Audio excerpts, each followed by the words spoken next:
오늘은 사랑, 허물을 덮다라는 제목으로 지난주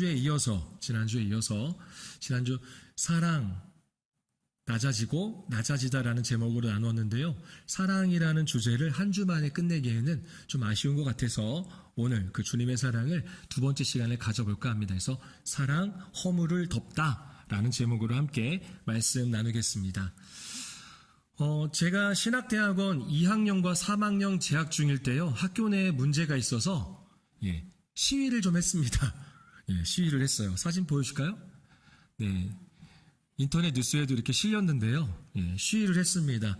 2011년도, 12년도, 한 1년 6개월 정도 시위를 한 것 같아요. 1년 6개월 동안 쉬지 않고 한 건 아니고요. 중간에 또 쉬었다가 또 하다가 쉬었다 하다가 했습니다. 그렇게 시위를 했습니다. 당시에 이제 전도사님들이죠, 대부분. 전도사님들이 수업을 거부하고 또 총장실을 점거했습니다. 그래서 총장님 못 들어가게 문을 막고 거기다가 나무 판때기로 못으로 박아가지고 아무도 못 들어가게 막았습니다. 그리고 서울에 있는 이사장님이 계신 교회에도 찾아갔고요. 또 서울에 있는 교육부까지 찾아가서 시위를 하였습니다. 모든 시위는 합법적으로 신고를 하고 진행하였고, 시위 기간은 앞서 말한 바와 같이 굉장히 길었습니다. 시위를 하는 이유는 하나였습니다. 정의를 위한 외침입니다. 정의를 위한 외침. 그런데 어느 순간부터 조금 이상해졌습니다. 처음부터 시위에 참여하지 않고 수업에 들어간 사람들도 있습니다. 그리고 시위를 중간에 포기하고 수업에 들어간 사람들도 발생하게 되었습니다. 일부 교수님들은 장학금을 줄 테니 수업에 들어오라는 권면을 했다는 이야기도 있었다고 합니다. 어쨌든 그러면서 정의를 위한 외침보다는 배신자가 누구인지 색출하는 것이 더 중요해진 듯한 느낌을 받았습니다. 그리고 시위의 목적과 과정에 대한 이야기보다 배신자가 누구인지 추리하는 것이 더 흥미롭고 재미있었습니다. 그러니까 왜 시위를 하는지보다 어떻게 돼가고 있냐는 것보다, 야, 그 전도사 있잖아, 걔 요번에 배신할 것 같아 라는 거죠. 걔 요번에 수업 들어갔대, 그 전도사님, 그 형님 수업에 들어갔대 라고 하는 거예요. 이러한 얘기가 더 흥미롭고 재미로웠다는 것이죠. 학교를 졸업하고 나서도 시위에 참여하지 않은 사람들을 부를 때는요, 이런 호칭이 붙었습니다. 아, 그 전도사님, 배신자라는 호칭이 붙었어요. 그래서 시위를 하면서 가장 마음이 불편했던 것은 수업을 거부하면서까지 외쳤던 요구가 이루어지지 않은 것보다 서로가 친했던 사이인데 그 사이가 배신자라며 원수처럼 지내는 게 마음이 불편했습니다. 지금도 생각하면 누가 배신자였을까? 진짜 배신자는 있었던 걸까? 라는 생각이 듭니다. 오늘 본문에서도 배신자가 누구인지 색출하려는 제자들의 모습이 보입니다. 제자들의 이러한 모습은 예수님께서 하신 말씀으로부터 시작되었습니다. 우리 21절 말씀, 예수님께서 어떻게 말씀하시는지 21절 함께 읽겠습니다. 예수께서 이 말씀을 하시고 심령이 괴로워 증언하여 이르시되 내가 진실로 진실로 너희에게 이르노니 나를 팔리라 하시니. 예수님의 심령이, 마음이 괴롭습니다. 사랑하는 제자에게 배신을 당해야 하기 때문입니다. 하지만 말해야 합니다. 왜냐하면 나중에라도 이 모든 일들이 약속대로 진행됨을 통해 예수님이 구원자이시다, 예수님이 하나님의 아들이시다 라는 것을 믿게 하기 위해서, 즉 약속대로 진행되는 것이다 라는 것을 제자들에게 알리기 위해서 예수님은 말씀하셔야만 했습니다. 그래서 말씀하십니다. 내가 진실로 진실로 너희에게 이르노니 너희 중 하나가 나를 팔리라. 이 말씀을 들은 제자들의 반응은 어떠할까요? 우리 이어서 22절 22절 함께 읽겠습니다. 제자들이 서로 보며 누구에게 대하여 말씀하시는지 의심하더라. 제자들의 첫 번째 반응은 서로 뚫어져라 쳐다보면서 의심하는 것입니다. 서로 보며라고 했는데요. 그 원어의 뜻은 뚫어져라 쳐다보는 거예요. 지금 12명의 제자들이 있죠. 서로 의심의 눈빛으로 뚫어져라 쳐다보는 거예요. 누가 배신자일까? 누가 예수님을 팔아넘긴 자일까? 라면서 쳐다보는 거죠. 예수님께서 이 말씀을 하시는 이유를 제자들은 예수님이 십자가에 달려 죽으실 때까지도 몰랐습니다. 그들에게 중요한 것은 도대체 배신자가 누구냐는 겁니다. 도대체 배신자가 누구냐?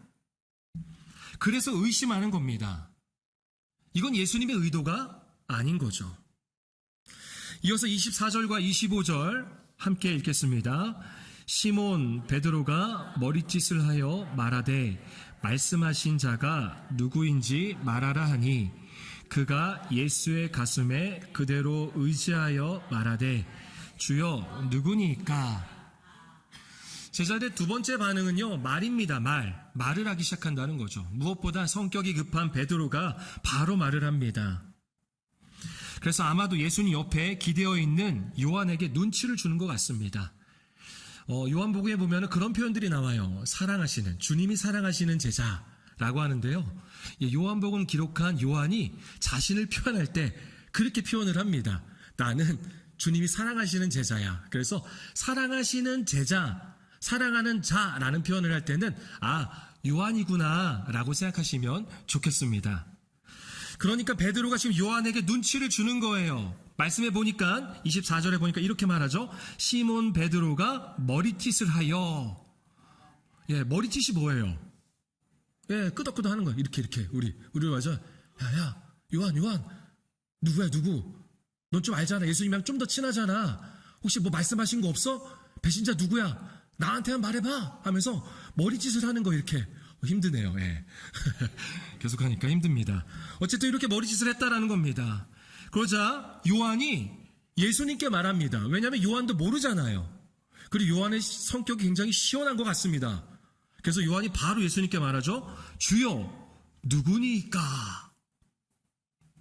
배신자를 색출하기 시작합니다. 여전히 예수님이 말씀하신 의도를 알지 못합니다. 서로 의심하며 수군수군 거리던 제자들은 요한의 이 질문, 주여 누구니까? 라는 이 질문에 모두가 조용해졌습니다. 모두가 궁금하기 때문입니다. 대부분의 사람들은 의심하고 한 사람의 희생양을 찾는 것을 좋아합니다. 그것을 재밌어라 합니다. 운동 경기가 있는데 모두가 1등으로 들어온다면, 모두가 똑같이 1등으로 들어온다면 그 경기는 재미가 없어요. 재미가 없어요. 순위를 매겨서 1등이 있어야 되고요. 꼴등이 있어야 됩니다. 그래야지 재밌고 좋습니다. 공동체 안에도 모두가 하나 되면 좋은데 나의 생각과 의견에 맞지 않는다면 의심하게 되고요. 그리고 그 의심은 한 사람의 희생양을 만들게 됩니다. 그 사람이 지금 유명한 정치인이든 동네 이장님이든 내 옆집에 사는 사람이든 아니면 나와 가까운 내 가족이든 그것도 아니라면 지금 나와 함께 이 자리에서 예배하는 성도든 제자들의 이런 무지하고 사랑 없는 모습이 우리 안에도 있다라는 겁니다. 요한의 질문에 그 자리에 있던 제자들은요, 모두가 예수님의 입술을 주목합니다. 예수님이 누굴 말씀하실까? 그 입술에 주목을 하는 거예요. 그리고 예수님 말씀하십니다. 내가 떡 한 조각을 적셔다 주는 자가 그니라. 내가 떡 한 조각을 적셔다 주는 자가 그니라. 그러니까 내가 떡 주는 사람이 그 사람이다라는 거예요. 제자들의 시선은 예수님의 입술에서 이제 어디를 향할까요? 예수님의 손으로 향하는 거예요. 예수님이 누구에게 주실까? 배신자가 누구일까라는 거죠. 예수님은 가롯 시몬 아들의 유다, 일명 가롯 유다에게 그 떡을 주십니다. 그렇다면 제자들이 어떻게 반응을 해야 할까요? 그 떡을 가롯 유다가 받았습니다. 어떻게 반응을 해야 할까요? 여러분이 제자라면요, 어떻게 하시겠습니까? 아마 집단 폭행이 일어날 것입니다. 유다 한 사람을 놓고 11명이 폭행을 하지 않을까 싶습니다. 여러분, 11명의 제자들에게 있어서 유다는요, 단순한 배신자가 아닙니다. 나의 모든 것을 포기하고 나의 인생을 걸고, 요즘 말로 하자면 영끌을 해서 예수님을 따라왔습니다. 예수님이 왕이 되시면 한 자리씩 얻으려는 마음이 엄청나게 강합니다. 여러분 한번 생각해 보세요. 여러분이 가족을 포기하고 모든 재산을 다 끌어모아서 함께 친구와 동업을 했는데 그 친구가 사기를 쳤어요. 그래서 돈을 다 날리게 생겼어요. 어떻겠습니까? 그리고 오늘 본문 말씀에서는 제자가 한 명이 아닙니다. 11명의 무리입니다. 11명의 무리이기에 분노는 더 극대화가 되고 폭력은 살인으로 이어질 수 있습니다. 그런데 무슨 이유인지 유다에게 분노하거나 폭언과 폭력을 행사하는 사람이 단 한 사람도 없었다라는 겁니다. 성경은 예수님이 하신 행동에 대해서 다 기록하고 있지는 않습니다. 하지만 우리는 이후의 이야기들을 보면은 그 내용을 알 수 있습니다. 아마도 예수님은 유다에게만 떡을 주시지 않았던 것 같습니다. 모든 제자에게 떡을 주셨던 것이죠. 그의 허물을, 유다의 허물을 덮어주시는 겁니다. 죽어 마땅한 유다이지만 예수님은 끝까지 그에게 사랑으로 대하십니다. 그의 허물을 들추어 충분히 제자들로 하여금 배신자의 최후를 감상하면서 즐겁게 그리고 맛있게 식사를 하실 수도 있었잖아요. 하지만 사랑하시기에 그의 허물을 들추지 않고 덮어주시는 겁니다. 누구만 하는 거예요? 떡을 받은 유다와 떡을 준 예수님만 아는 거예요. 언젠가 배달 음식을 주문해서 받았는데요. 젓가락에 이러한 문구가 실려 있더라고요. 한번 보여주실까요? 네, 같이 한번 읽어보겠습니다. 맛있으면 주변에 알려주시고 맛없으면 주인에게 알려주세요. 네, 맞습니다. 그렇습니다. 누군가가 잘한 일이 있다면 많은 사람들에게 그 사람을 칭찬해 주시길 바랍니다. 누군가가 잘못한 일이 있다면 그 사람과 나만 알도록 알려주시길 바랍니다. 그리고 때로는 내가 알려주는 게 그 사람에게 상처가 되거나 그 사람과의 관계가 소원해질 수 있다면 말하지 마세요. 말하지 마세요. 그 사람과 주님만 알 수 있도록 그 사람을 위해 기도해 주세요. 그게 정답입니다. 그게 바로 사랑인 것입니다. 우리는 그렇게 사랑하는 것입니다. 주님이 배신자에게 보이신 사랑, 허물을 덮어주는 사랑입니다. 그렇게 우리 또한 허물을 덮어주는 사랑을 실천할 수 있습니다. 그리고 오늘 본문은 한 가지 더 주님의 사랑에 대해서 말씀하고 있습니다. 우리 본문 27절 말씀, 27절 함께 읽겠습니다. 조각을 받은 후 곧 사탄이 그 속에 들어간지라. 이에 예수께서 유다에게 이르시되 내가 하는 일을, 예수님께서 말씀하십니다. 내가 하는 일을 속히 하라. 유다에게 말씀하셨어요. 그럼 유다가 하는 일은 뭘까요? 유다가 하는 일, 유다가 해야만 하는 일, 그리고 유다가 할 일은 뭐예요? 맞아요. 예수님을 종교 지도자들에게 팔아 넘기는 것입니다. 예수님이 이렇게 말씀하시지 않았어요. 야, 유다야, 정신 좀 차려라. 야, 지금이라 늦지 않았어. 내 앞에 무릎 꿇고 사과해. 용서를 구해. 그럼 내가 용서해 줄게. 라고 말씀하지 않으십니다. 너가 하는 그 일을 속히 하라. 라고 말씀하십니다. 예수님은 고난을 당하실 것을 아시면서 십자가에서 죽으실 것을 아시면서 그 길을 가시는 겁니다. 당신의 희생을 통해 많은 사람의 생명을 살리는 구원을 이루기 위해 알면서도 가시는 겁니다. 왜요? 그것이 사랑이기 때문입니다. 우리 요한복음 13장 1절 말씀, 요한복음 13장 1절 함께 읽겠습니다. 6월절 전에 예수께서 자기가 세상을 떠나 아버지께로 돌아가실 때가 이른 줄 아시고 세상에 있는 자기 사람들을 사랑하시되 아멘. 끝까지 사랑하시는 겁니다. 여기까지 사랑했으면 뭐 많이 한 거야. 충분해. 이 정도만 해도 충분한 거야. 괜찮아.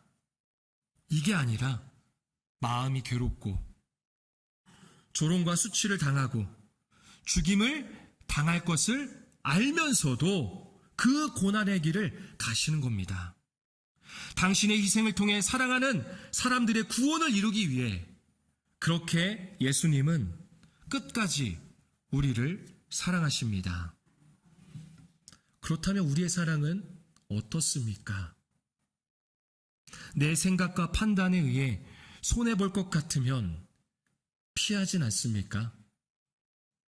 그 선택을 했다가 저걸 또 내가 감당했다가 내가 저걸 또 하다가는 피곤하고 고생할 거야, 외로울 거야, 나만이 희생당할 거야 라고 말하고 생각하면서 회피하려고 하진 않습니까? 아니면 그런 나를 합리화하려고 하지 않습니까? 우리 주님은 우리에게 끝까지 사랑하시는 것을 보여주셨습니다. 그것은 내가 고난당할 것을 알지만, 내가 죽임 당할 것을 알지만 사랑하는 사람의 구원을 위해 희생의 길을 가는 것입니다. 그렇게 끝까지 사랑하는 겁니다. 말씀을 정리합니다. 우리 마지막으로 요한복음 13장 34절과 35절 우리 두 절을 함께 읽겠습니다. 새 계명을 너희에게 주노니 서로 사랑하라. 내가 너희를 사랑한 것 같이 너희도 서로 사랑하라. 너희가 서로 사랑하면 이로써 모든 사람이 너희가 내 제자인 줄. 지난주에 이어서 말씀을 보면은 예수님께서 지난주에 제자들의 발을 씻기셨죠. 그리고 오늘은 유다의 허물을 덮어주십니다. 그리고 희생의 길을 아시면서도 가십니다. 그러면서 새 계명을 명령하십니다. 그 새 계명은 내가 너희를 사랑한 것 같이 너희도 서로 사랑하라입니다. 우리가 서로 사랑하게 되면 이로써 모든 사람이 우리를 통해서 예수님의 제자구나 라는 것을 알게 된다라는 거예요. 여러분은 예수님의 제자이십니까? 그러면 우리는 서로 사랑해야 합니다. 서로의 허물을 덮어줄 수 있어야 합니다. 그리고 그 길을 가면 고생할 것 알지만, 피곤할 것 알지만, 힘들고 외로울 거 알지만 그래도 나의 희생으로 인해 가정에 행복이 있다면, 이 지역에 유익이 있다면, 그리고 우리 교회 공동체 안에 사랑이 나타난다면 우리는 끝까지 사랑하시는 예수님을 기억하며 그 희생의 길을 갈 수 있어야 합니다. 그렇게 끝까지 서로 사랑하는 예수님의 제자 되기를 소망합니다.